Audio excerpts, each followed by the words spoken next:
The Leadership in Law podcast is powered by Law Marketing Zone. Transform your firm's digital presence with expert marketing solutions tailored exclusively for attorneys at lawmarketingzone.com.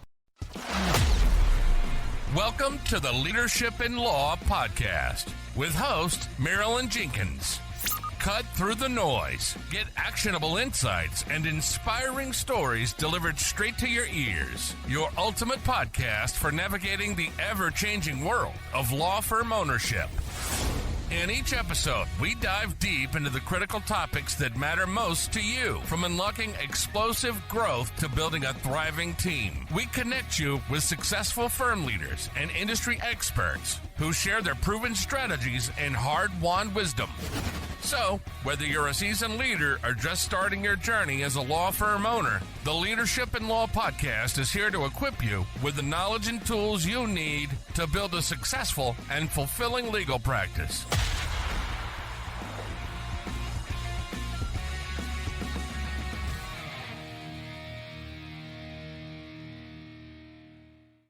Welcome to another episode of the Leadership in Law podcast. I'm your host, Marilyn Jenkins. Please join me in welcoming my guest, Russell Van Brocklen, to the show today. Russell is known to many as the Dyslexic Professor. He's a New York State Senate-funded dyslexia researcher and founding consultant of dyslexia classes, where he helps professionals, students, and families take practical, evidence-based steps to overcome reading and writing challenges. Russell's work began over 2 decades ago in collaboration with the New York State Education Department and SUNY's Research Foundation. His groundbreaking techniques have helped motivated dyslexic high school writers raise their skills to graduate-level standards and go on to complete college without accommodation. He's presented at national conferences, including the International Dyslexia Association and Everyone Reading. He's on a mission to flip the wait-and-see approach to dyslexia. Through structured literacy and multisensory methods, he gives professionals concrete tools they can use to communicate clearly and simply. I'm excited to have you here, Russell. Welcome. Thanks for having me. Absolutely. This sounds like an incredible journey. Can you tell us a little bit about it? I wasn't supposed to be doing this. I was supposed to be a bureaucrat for the New York State government. When I showed up for the assembly internship program in the late 90s, I had a first grade reading and writing level. They pulled me out of the internship, put me in, they treated me like a graduate student, allowed me to give an oral presentation instead of a 30-page written report. And everything was great. They recommended 3.67 for 15 credits. The political science department at the State University of New York Center of Buffalo said they didn't like the accommodations the state government came up with. So they said, here's your 15 credits of F. Oh, no. Yeah, I had enough of the discrimination. I went to law school. My professor to audit classes. Second day of contracts, the professor called on me. I responded. He had to finally not stop the communication because I was arguing with him for 15 minutes straight as his equal. Just my first time doing it. That's where I found that dyslexics excel in graduate school day one. So from there, I learned to read within a month in law school. I learned to write within a couple of years. Then I went and I got Senate funding after years and years after that to go through everything. We took a bunch of highly motivated dyslexic high school juniors and seniors, jumped their reading level from middle school to average of entering grad students in 180 sessions, cost New York State less than $900 a kid. Then just so everybody knows briefly what dyslexia is, this is the top book, Overcoming Dyslexia by Shelley Shaywitz. That's dyslexia. That part of my brain has nothing going on. Yours is going crazy. What we're going to discuss today is the overactive front part of the brain, which is 2.5 times overactive for dyslexics. When I shift this over to deal with typical students, it's based on word analysis followed by articulation, which we'll be discussing today. And the effect on that, a homeschooling mom is able to, in about 6 months, increase her kids' reading and writing by 7 times faster than the school system, bring them up from 11th to 11th percentile in reading, 4th percentile in writing, to 65th and 64th percentile. So the students now in private school, in public school, doing just fine in normal classes. So it really accelerates things tremendously. Oh, that's fantastic. And I know what you've done is you've taken your work and created it working with professionals to be able to get on the video bandwagon, as we say, because when it comes to being online, video is one of the best ways of getting your firm out there. Yes. Here's a few things that has happened since artificial intelligence. One thing that your lawyers have to understand is that you can now, if you spend thousands of dollars, have an avatar created for you and it'll speak for you. Your viewers hate this. They don't know if it's you or not. So there was every Sunday morning, I review these sort of podcasts on these to keep up. There was one, he was an economics professor. He said, I'm staying ahead of AI. His writing dropped 75 to 90%. Does a lot of podcasts, a lot of videos, a lot of in person. What I've noticed is when I followed his videos to make sure that he's not, and people know he's not an AI, he looks a little disheveled in some way, some little error. Now, I know attorneys like to be perfectly manicured. Now, that could be associated with people not thinking, is this a real person or is this AI? If it's AI, if they even think it's AI, they're gone. You're just gone. So I found just looking something a little bit disheveled, maybe having a handkerchief a little bit out, maybe something in the background where it's not quite perfect, something small. And when you do that, what I've noticed is that people know, okay, this is real. Because if they think you're an AI generated thing, they're just gone. And that's one of the key things that I found when doing this. And are you finding that some attorneys or professionals, not just attorneys, would use those fake avatars to just help them get that crutch of getting the content out there? Oh, no, it's so much easier. They will help create the content with the AI, and then they just feed it into this. They don't have to do multiple takes. They don't have to do this. The other thing that people are doing is they're just taking their iPhone and holding it up and doing it like the old way. And then people know, if they don't want to look disheveled, just doing it that way, it's not perfect. They know that this is real. Yeah. It's just little things like that, because if they think that you're an avatar, they're gone. Everything else means nothing. So that's just one of the few things I want to communicate. Just holding your phone up and clicking it, just going on for 45 seconds, boom, you're done. Right. Don't try to make the edit. Don't try to just get it out there. Right. In your own voice, so people can hear you as you speak. And it's the video, to me, is the know and trust factor, right? People do business with people they know and trust. So you want to put yourself out there, not an AI avatar. But say that I'm a law firm and I really know the value of the weekly videos, but you never follow through. From your perspective, what do you find is stopping them from doing that?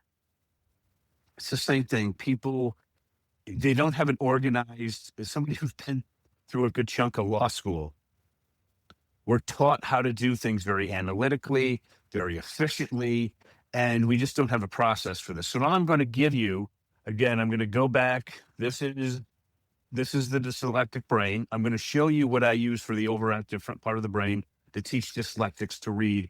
And I also teach this to non-dyslexics for public speaking. Okay. And it's going to be different for each individual person. So you're going to want to designate a company spokesperson for this, somebody who's going to be doing this. And here's the process. I call it the half circle process. So let me give you an analogy on why this is so powerful. I'm going to use movie reviews. Tell me a movie that you enjoy, that everybody's seen. It's one of the best movies of all time. Oh my gosh. Let's go Titanic. Titanic. Okay. Tell me what the movie about Titanic is about in one word. One universal thing. What is it? Romance? Romance. Okay. Now, so what we would do, I want you to remember, you go and watch a movie, you read a review written by Ivy League educated people. Have you noticed that they generally say, this happened? It's like getting the football score of a game you missed. And it's like, why watch it? Make sense? Yes. Yes. So here's what we would do. We would take the universal theme of romance and we would ask, how did the actors, the directors, and the screenwriter do in regards to that universal theme, and read it that way. Okay. Okay. But you see the problem when you're talking about romance, it's so broad, it's not you. It's just the first idea that you come with. So the first idea you come with is generally so broad, but it's not how you want to communicate it. This isn't your firm. This isn't you. How do we do this distinctly? So what we do is I call it the hero, the universal theme, and the optimum villain. Okay. So we start off with the hero. What does the hero want to do? And then you write out in a sentence, in a paragraph, in multiple paragraphs. I'm suggesting you use artificial intelligence. Specifically, what I find best for this is ChatGPT 5.1 thinking. Okay. It just came out and it's a lot better. the thinking will give you more time than generally need, gives you right time. And you don't have to wait with Pro, and it's $20 a month. Okay. So just take it and say, okay, what do we want to do? What do we want to communicate this week? And then just tell the AI what it is and have it generate a bunch of paragraphs. Okay. Read it over. Don't make it a lot. Give it a limit, 2 paragraphs, 3, whatever. Then you're going to ask it to extract all the action words. These are words that will take the hero from where they are to where you want to go. Extract all of them. Then extract all the most important words in each sentence. Those are the most important words in each sentence. For each one, what you want to do is ask the AI to come up with custom definitions. And you can go ahead and ask the AI based on what you want to do, what's the best action word and why, what's the best most important word and why. I would say have it come up with a top 5 or the top 10 with its custom definitions. Then you as the human have to make that decision. Okay. Decide which ones you like and then decide which way you want to go. Once you get used to this, you can have the AI do its thinking, thinks for 30 seconds, a minute, 2. I go and do something else during that time while it's thinking. And then I quickly go through that process very quickly. That base universal theme is like what you did with Titanic. You use the word romance. It's very broad. So then what I would do is I would say, okay, this is the way I want to go. The actual word, the most important word. Normally it's the most important word, but as you can see, this is a form of word analysis. Okay. So we're shifting to this part of the brain. All right. So once you have that, then what you want to do is to have it create like 50 synonyms or 100 synonyms and custom definitions. And then say, run through that, say, what are the top 5 or 10? I generally go with 10 because I want to make sure I get it right. That best represents what we want to do here. And now you're going to see something much more precise. You as the human has to pick that. If you're not happy, do another 50 or 100 until you're happy. This is the universal theme that you're now going to project that is much more personal.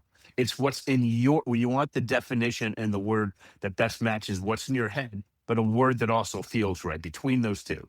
Does it match what's in my head and does it feel right? And you have to come up with a combination of that. Once you get used to doing this, you do this in a matter of your time, just a couple of minutes. You do something else while the AI is thinking, which for 5.1 is 30 seconds to a couple of minutes, normally about 30 to 60 seconds. Okay. Once you have that universal theme, I think you're done for a 45-second one. If you want to go further, you could say, what is the optimum villain preventing me from doing this? Is it a person or a concept? If it's a person, there you go. If it's a concept, go through the same process until you have the best concept. Okay. That's what's holding you back. Now, once you understand that, I would say add because and come up with a few good reasons. 1, 2, or 3. Usually you don't have to do much for 45 seconds. If you do 2 or 3 reasons, you're overthinking it, which is a good thing. So you go ahead, you get that. Now you know what to say. I do all of this in less than 5 minutes. Okay. In similar things.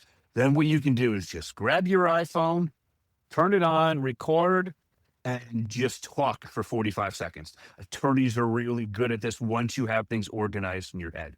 Please understand, you put a different person into this, it's going to be a different universal theme because it's to that person. So you're going to want to pick somebody that best represents the firm. Okay. And then what I would do is I would just do a bunch of these things. You're going to tell them to do 1 a week. I have literally had people, not so much sometimes in law, but in a lot of other businesses do this. And they would just crank out 5, 10 of these in just one sitting. And now they're done. They hand them over to the marketing person and the results are really good. Yeah. Batching content is definitely the way to go. Mm-hmm. Yeah. It just doesn't take, but the key thing is it's specifically you. You're finding the word that just feels right with the definition that seems right. It's a balancing act. And then that's your universal theme. Once you understand that, you know who your optimum villain is, you have some reasons. Lawyers are trained to talk. They're trained to respond instantly. That's what the Socratic method was all about in law school. Then you just get up, you hit record with your phone, boom, you're done.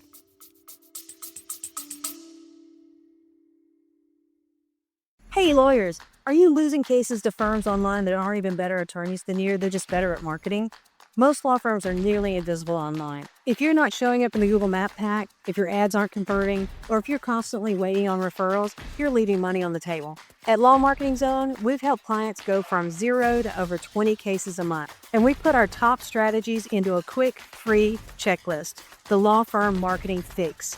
10 ways to stop losing clients online. Download it right now for free. You'll discover the biggest mistakes most firms are making and how to fix them fast. Then, if you're ready, book a free strategy call and we'll walk through the gaps in your current marketing. Don't wait for referrals. Start attracting your ideal clients today. Click to get the checklist now.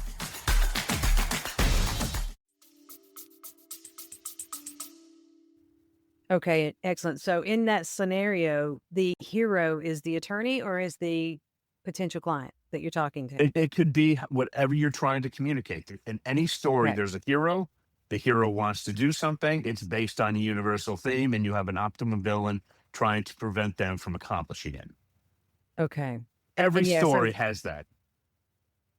every story has it. Yeah, excellent. So I know that we had talked about at one point, it's coming up with the ideas. And one of the things I try to get to stimulate those ideas is your FAQs, right? Every every customer has the same, say, 3 to 7 questions.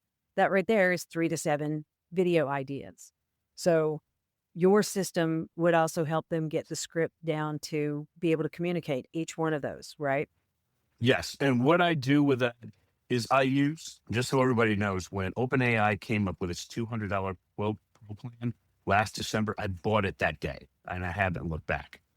But Okay. what I found is when I'm trying to generate ideas like this, Sonic 4.5 from Apogee, these are people that used to found OpenAI and then they moved on to their own company. I find that is much better to use for brainstorming ideas like this Okay. and for coming up with ideas, night and day better. Okay. So I would simply say, here's what I'm looking for. Here are my ideas. What can we do with this? And it'll give you a lot of ideas. All right. And I will take that now. And I'll also generate ideas from 5 Pro. Okay. When I'm Okay. generating ideas, yes, I'm spending $300 a month, 200 on ChatGPT Pro, 100 on Apogee, and it's worth it. It's about $10 a day because I do work 30 days every month. Okay. So I bounce them back and forth, especially with idea generation. What do you like? What do you don't like? And then as a human, you make the judgment. Okay. A lot of times when it comes to idea generation, I will actually have an assistant do the grunt work, and then I'll look at what came up and make the decision. Okay. The artificial intelligence isn't something you can form out, but it can make your brainstorming much more efficient, drastically more efficient. And then you pick the ideas you like. And then for each of your FQA, I can typically get 5 or 10 videos out of each one with something that's slightly different. Okay. I would take those video sets and run them. If you have 7 of them, do 7 in a row, then repeat something with a slightly different question. People aren't going to remember your 45-second video from 7 weeks ago. Not much. No, but they'll Okay. remember they saw you. So you're getting that repeat exposure. Yeah. Right. But what the AI is going to give you is a slightly different way of looking at each one. Okay. Okay. So what I would do is I would just do a series of, I would just do 7 and just get it over with and do the next series. And as you get used to this at one time, you will get extremely efficient at this. And it's invaluable for your marketing. So when we're talking about this and like SEO, the thing is with the answer engine optimization, we want to focus on that question being something that a human would ask. So Right. what you're saying, if I can take that question of what I know someone would ask and that the way it would be phrased when they type it into ChatGPT or whatever, then take those answers and you can make a different video and spin the answer a little bit different way. Even Right. spin the question slightly. And people aren't going, but if you're consistently answering very similar things, then it's going to slowly build up with people over time. Think about the advertising like with Coke. They just want to let you know that they exist and that you see it enough times. So when you're looking at a soft drink, it clicks on. That's Right. what you're doing here. You're doing it much more focused wise. And I would take the series that you have, do a video on each one, and then use the AI to say, how do we do this a little differently? And Right. then run that through 7. And you can keep going back through it. And that continual buildup is what people like when I'm just going to throw it out. If you got into a car crash and they saw those persons over and over again, instead of going and spending $500,000 a year in local advertising, if you're doing this and you're doing it properly in social media, this isn't some paid commercial. It's going to be trusted more. And then those are the people they tend to call. Yeah, and it's also reinforcing brand awareness. So you're saying the same thing, slightly different, but communicating the value each time. And I love the idea that you're suggesting your iPhone. So many people are worried that they need to get some fancy equipment, a video production team or something in. And literally with a $15 tripod, ring light stand, make good lighting, that's all you need, and your phone. We all have phones that shoot 4K. But again, you can't do that. You need to find some imperfection so they know that you're not AI. Yeah, but I'm saying you don't need fancy equipment. Oh, no. The simple thing that you need is you go up, like just for my video, you can see part of my doorway in the back. It's an imperfection. People know that I'm real. So what I would a lot of people I would just go to Best Buy. They have a ring light that's like this big. Put your phone right in the middle of it. Okay. Yeah, it costs $130, but it's right there. Okay. Yeah. And then you take that. What I'm using here, these are Apple 3 Pros. They're new Pro. It is worth it because I was on a walk with a Mack truck going by me at 45 miles an hour, 4 feet away, and people said, yeah, there's a little bit of noise, but it wasn't worth mentioning. Nice. But it gets rid of all the traffic, the barking dog, all the things that we hate. Yeah. All right. And then I would just do it right on your iPhone. Okay. And just do a take, and it doesn't have to be perfect. You don't want it perfect. Know that you're a human. Do that, just knock them out, and then, because this is not billable time. You want to just do it decent, get it out there, send it to you, get back to your clients. Yeah, exactly. Now, do you have a step-by-step process as far as, say, I'm not really sure what the message is that I want? I know that one time we talked about the 4 paragraphs of getting, this down, but we want to make sure we've got, some people would feel better with a script, that they can learn the script and then they can riff off the script and not have to read the words. I think that's the one thing that people are worried about is you want to be able to speak. Attorneys are taught to speak. So I don't think a script is really the answer, but some would feel better having something to begin with. Sure. I have a process that I've used. I've taught some attorneys how to do this over the past 20 years, because you can imagine when you're dealing with dyslexics, a lot of them are suing school districts and going to court over it. Yeah, I can polish that up and get to you in the next 24 hours so you can give that to your attorneys. Yes, that's easy to do. Very interesting. Cool. Yeah, and I like the idea of starting with a real question and answering that question and being able to I never even thought about taking ChatGPT and having it to give me 5 or 7 different answers or feedbacks to that. So you're even building more content. So if you did this once a week, you'd end up with 7 pieces of content, and it would take you less than an hour. And the key thing, once you get used to it, besides that it's thinking, going back and forth, that's about right. But I also can't overemphasize enough. You also need to double check it with Apogee Sonic 4.5, because when it comes to business writing communication, Apogee decided they're not here for consumers. They're not doing videos of cats and all this other stuff. They're there for business communication for businesses. That's all they do. And they're right. It's so much better in a lot of ways. But I find when I'm looking to do deep problem solving, 5 Pro is so much better with deep thinking. So I run them together and I get drastically better results. Okay. But the point is to actually do it. If you need, use the AI to help you with your ideas and your answers, but just do it and be real and be yourself. And remember, it's only 45 seconds. Just go ahead. And for those Android people, I know what you're going to say. I find it's just easier to get an iPhone for these sort of things because these are so great. I have been on podcasts with a dog barking like crazy and nobody hears anything.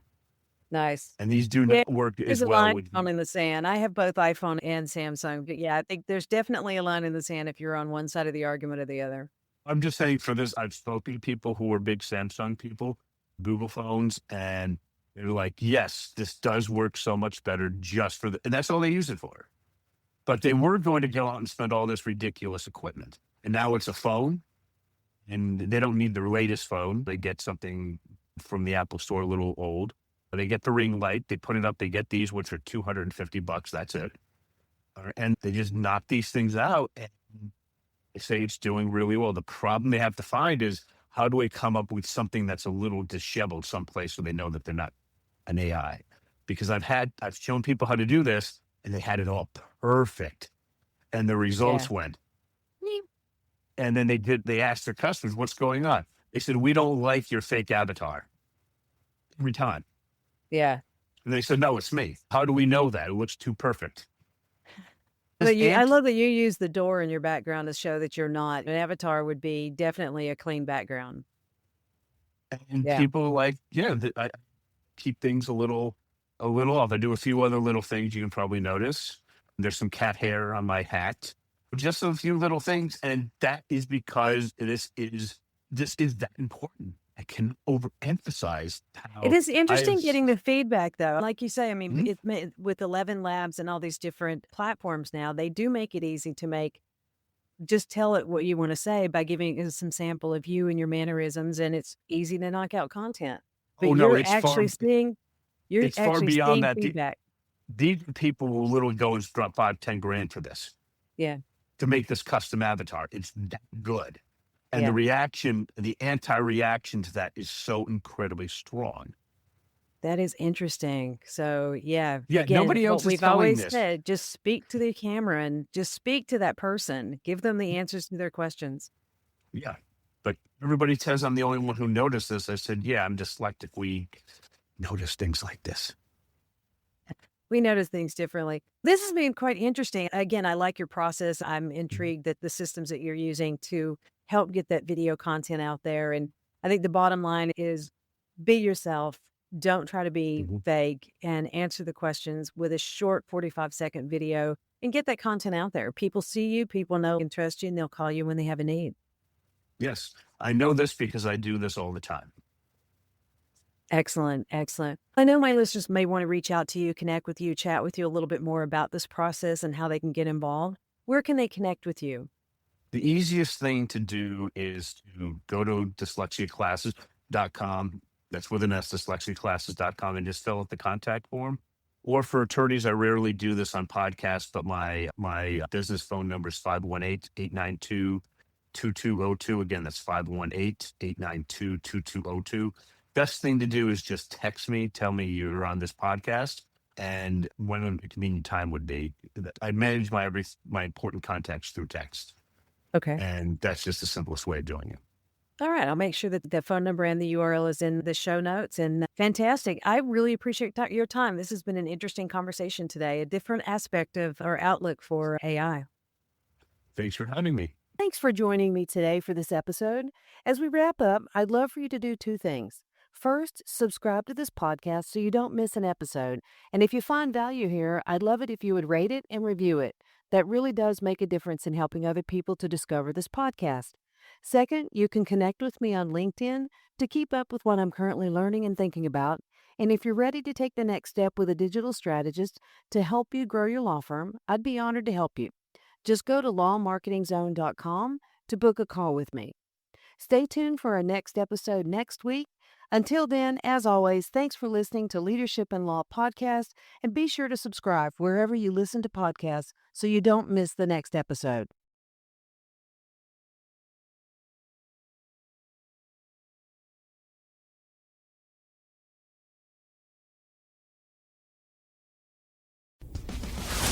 Thanks for joining us on another episode of the Leadership in Law Podcast. Remember, you're not alone on this journey. There's a whole community of law firm owners out there facing similar challenges and striving for the same success.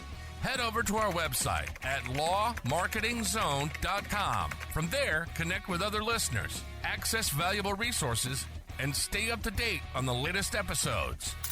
Don't forget to subscribe and leave us a review on your favorite podcast platform. Until next time, keep leading with vision and keep growing your firm.